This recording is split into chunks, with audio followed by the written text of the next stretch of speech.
नमस्कार दोस्तों, मैं जयप्रकाश लाइट से आपका हार्दिक स्वागत करता हूं। आज हम जो कॉमन कैटनरी है उसके किसी बिंदु पर तनाव का मान क्या होता है, यानी tension at any point of common catenary के बारे में पढ़ेंगे। तो सबसे पहले अगर मैं कैटनरी का डायग्राम बनाऊं तो ये मान लीजिए हमारी कॉमन कैटनरी है। ये कोई इस पे पॉइंट है P, जिसे मैं कहूँगा एक्स वाई। तो इस पॉइंट पे टेंशन की वैल्यू कितनी होगी वो हमें ज्ञात करनी है। तो अगर इस पॉइंट पे अगर टेंशन ज्ञात करें तो टेंशन हमेशा इससे स्पर्शरेखा बनाती है।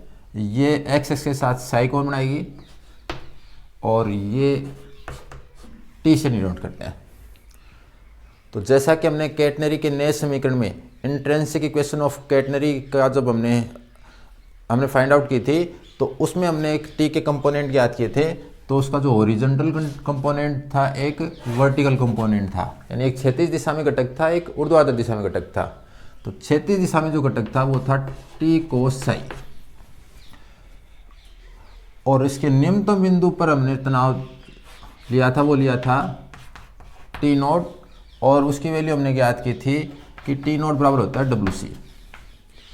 तो हम जानते हैं कि कैटनरी अगर साम्यावस्था में है, जब कैटनरी की आकृति बनती है तो ये साम्यावस्था में होती है, और साम्यावस्था में क्षैतिज दिशा में जो भी बल है वो एक दूसरे को क्या करते हैं, बैलेंस करते हैं।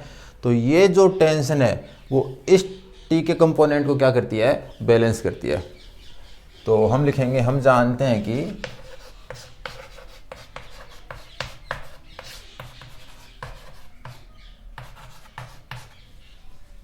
T cos psi equals to T note,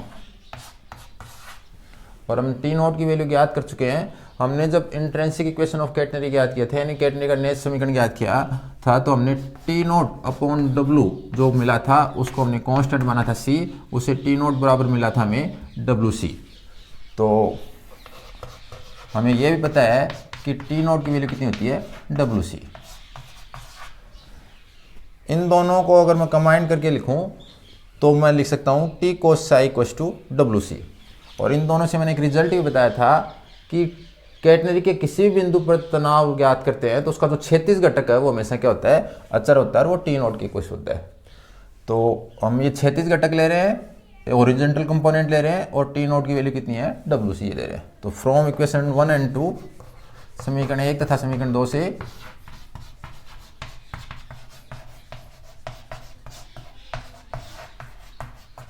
हम लिख सकते हैं कि T cos psi equals to W C. इससे मैं टी की वैल्यू ज्ञात करूंगा तो मुझे मिलेगा W C upon cos psi, और इससे मैं लिख सकता हूं टी बराबर डब्ल्यू सी सेक साई, क्योंकि 1 अपॉन कोस साई बराबर होता है सेक साई। जो हमारा प्रीवियस लेक्चर है जिसमें हमने कैटनरी के प्राचलिक समीकरण ज्ञात किए, यानी पैरामीट्रिक इक्वेशन ऑफ कैटनरी, तो हमने ज्ञात किया था कि ये जो हाइट होती है, यानी ये जो y की वैल्यू होती है, ये होती है c sec साई के बराबर। तो ये c sec साई है वो y की वैल्यू होती है। तो इसे का मैंने इक्वेशन 3, तो हम पुनः लिखेंगे चूंकि y equals to c sec psi, इसे का मैंने इक्वेशन 4। तो अगर इक्वेशन 3 और 4 से अगर मैं लिखूं तो समीकरण 3 तथा समीकरण 4 से फ्रॉम इक्वेशन 3 एंड 4 हम लिख सकते हैं t इक्वल्स टू, तो अगर इसकी वैल्यू मैं y पुट कर दूं तो मुझे मिलेगा t equals to W Y. तो मुझे मिला t equals to W Y, तो मुझे ये रिजल्ट मिल गया। तो कैटनरी के किसी भी बिंदु पे जो तनाव होता है वो डब्ल्यू वाई के बराबर होता है, या फिर हम ये कहें कि नियतता से जो ऊंचाई होती है उसका डब्लू गुणा होता है। तो हम इसको ऐसे भी कह सकते हैं, क्योंकि डब्लू क्या होता है, कैटनरी की जो लंबाई होती है उसकी प्रति इकाई लंबाई का भार होता है। तो ये कांस्टेंट क्वांटिटी है, तो अगर मैं इस कांस्टेंट को हटा दूं तो मैं ये भी लिख सकता हूँ टी प्रोपोर्शनल टू वाई। तो हम दो चीज़ कह सकते हैं कि सामान्य कैटनरी के किसी बिंदु पर जो तनाव होता है वो डब्लू वाई के बराबर होता है, या फिर ये कह दो कि उसकी नियतता से जो ऊंचाई होती है उसको W से गुणा करने पर प्राप्त होता है, या फिर ये कह दो कि नियतता से जो ऊंचाई होती है उसके समानुपाती होता है। तो प्रोपोर्शनल टू y होता है। तो y क्या हमारा, वाई है, ये अगर नियत है डायरेक्ट्रिक्स है तो डायरेक्ट्रिक्स से जो है इसकी हाइट है उसके क्या है, ये प्रोपोर्शनल है। तो ये रिजल्ट हमें याद रहना चाहिए कि टी इक्वल टू कितना होता है, डब्ल्यू वाई। सामान्य कैटनरी के दो बिंदुओं पर तनाव का अंतर, difference of the tension eight 2 points of common catenary. तो अगर हमारे पास कोई कॉमन कैटनरी है, मान लीजिए ये कॉमन कैटनरी का डायग्राम बनाया, इस पे कोई 2 पॉइंट हैं, एक पॉइंट P है जिसे मैंने कहा x1, y1 और दूसरा पॉइंट Q है उसको मैंने कहा x2, y2। तो इस पॉइंट पे टेंशन अगर T1 है और इस पॉइंट पे टेंशन T2 है तो हमें ज्ञात करना है कि इनका डिफरेंस कितना होगा, यानी T1 माइनस T2 कितना होगा। तो T1 माइनस T2 ज्ञात करने के लिए क्या फॉर्मूला होता है वो देखिए। अभी हमने पढ़ा है कि टेंशन होता है वो इक्वल होता है W इंटू वाई, यानी अगर उस पॉइंट की हाइट y है तो उस बिंदु पे जो तनाव होगा वो y इंटू डब्ल्यू का मल्टीप्लाई होगा। तो इस पॉइंट के लिए अगर मैं टेंशन T1 कहूँ तो T1 इक्वल टू बिंदु P जो कि हमारा x1, y1 है पर तनाव, tension eight point P x1, y1, this implies W into y1, क्योंकि यहाँ पे अगर x1, y1 है तो इस पॉइंट की हाइट नियता से डायरेक्ट्रिक्स से इस पॉइंट की हाइट होगी वो कितनी होगी, y1 होगी। तो T1 की वैल्यू हमारी हो गई W into y1। Similarly T2 कितना होगा, T2 होगा बिंदु Q x2, y2 पर तनाव, यानी टेंशन एट पॉइंट Q, और जो किसके बराबर होगा, तो T2 होगा W इंटू इस पॉइंट के लिए हाइट है y2 तो W इंटू y2। अगर इनका डिफरेंस ज्ञात करना है तो इसका मतलब क्या होगा, हमें T1 माइनस T2 ज्ञात करना है। तो T1 की वैल्यू है W into y1 minus W into y2, और this implies T1 minus T2 equal to W into में y1 माइनस y2। और इसको हम अगर प्रोपोर्शनल के रूप में गए तो हम ऐसे भी लिख सकते हैं कि T1 minus T2 proportional to y1 minus y2। तो यानी अगर दो बिंदुओं पर तनाव का अंतर पूछा है तो उन बिंदुओं के जो कोटियां हैं उनका अंतर इंटू y, यानी जो ऑर्डिनेट है उनका डिफरेंस इंटू W से अगर मल्टीप्लाई करते हैं तो वो क्या होता है, तनाव का अंतर होता है। या फिर ये कहें कि कोटियों का अंतर के समानुपाती होता है, जिसे हम ऑर्डिनेट्स बोलते हैं। तो कोटियों के अंतर के समानुपाती होता है। तो ये सिंपल सा प्रूफ है इसका। अब हम T square minus T note का स्क्वायर है इसकी वैल्यू ज्ञात करेंगे। तो इसकी वैल्यू ज्ञात करने से पहले अगर हम कॉमन कैटनरी का डायग्राम बनाएं तो ये हमारी कॉमन कैटनरी है जिसमें ये लोएस्ट पॉइंट है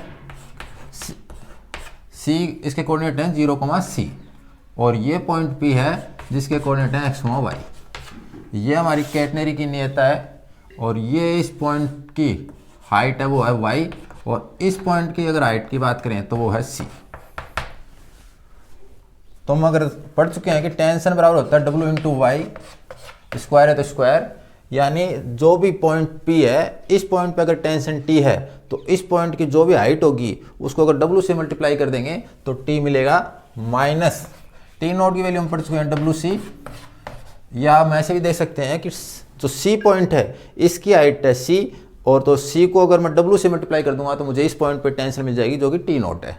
तो T नोट हमारी निम्नतम बिंदु पर तनाव, यानी जो अपना लोएस्ट पॉइंट है उस पर टेंशन है।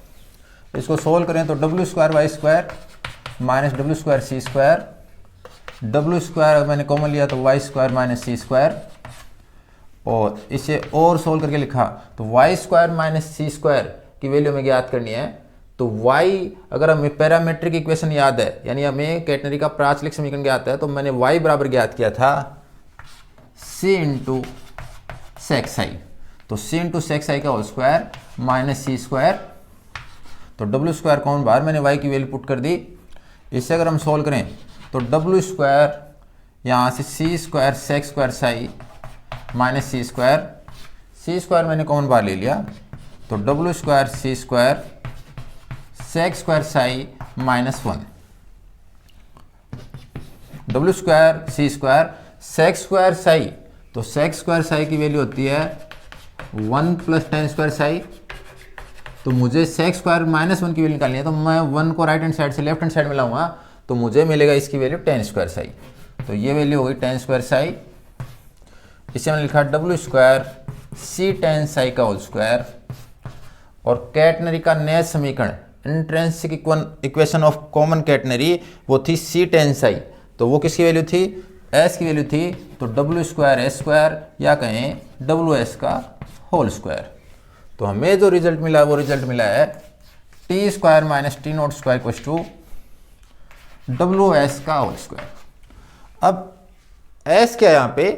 अगर ये लोएस्ट पॉइंट है और ये पॉइंट P है, तो अगर मैं इंट्रिंसिक कोऑर्डिनेट लिखूं, यानी अगर मैं इनके कार्टेशियन कोऑर्डिनेट की बजाय अगर कोई मैं कैटनरी का दूसरा डायग्राम बना रहा हूँ, इसमें जो मैं कोऑर्डिनेट लिख रहा हूँ वो इंट्रिंसिक कोऑर्डिनेट है, तो अगर इसी पॉइंट के अगर कोऑर्डिनेट लिखेंगे तो वो होंगे S, साई, और इस पॉइंट के कोऑर्डिनेट होंगे S की वैल्यू भी 0 और साई की वैल्यू भी 0। तो ये ध्यान रखना, ये पॉइंट है कार्टेशियन कोऑर्डिनेट और ये है इंट्रिंसिक कोऑर्डिनेट, यानी ये नेज बिंदु है, ये कार्तीय बिंदु है। तो नेज बिंदु में अगर हम देखें तो यहाँ से लेकर यहाँ तक ये जो चाप है CP, उसकी जो लंबाई है वो लंबाई होती है S, और ये 0 है इस बिंदु पर स्पर्श रेखा जितना कोण बनाती है x के साथ वो है। इस बिंदु पर साई, यानी इस बिंदु पर स्पर्श रेखा x के साथ कितना कोण बनाती है? साई कोण बनाती है। तो S क्या है यहाँ पे? S है चाप CP की लंबाई। और अगर चाप की लंबाई को अगर मैं W से मल्टीप्लाई कर दूं, W हमने पढ़ा था इकाई लंबाई का भार, वेट ऑफ यूनिट लेंथ। तो इकाई लंबाई का भार है, वेट ऑफ यूनिट लेंथ है, उसको अगर मैं S लंबाई से मल्टीप्लाई कर दूं तो मुझे मिलेगा इस लंबाई का, यानी आर्क CP का भार। तो मैं इसके बराबर लिख सकता हूं चाप CP का भार, और ऊपर स्क्वायर है तो मैंने इसको लिखा स्क्वायर।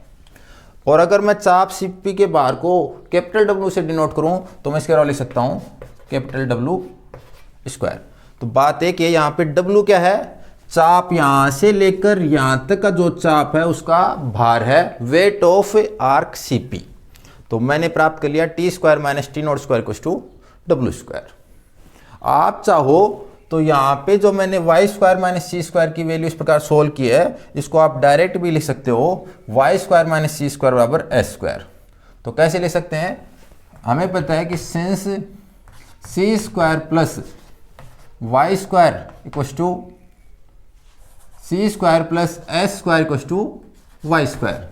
तो अगर मुझे y² - c² चाहिए तो मैं लिखूंगा s² equals to y² - c²। तो y² - c² की वैल्यू होती है s²। तो मैं इस वैल्यू से ये वैल्यू डायरेक्ट भी पुट कर सकता हूं। बात एक ही है।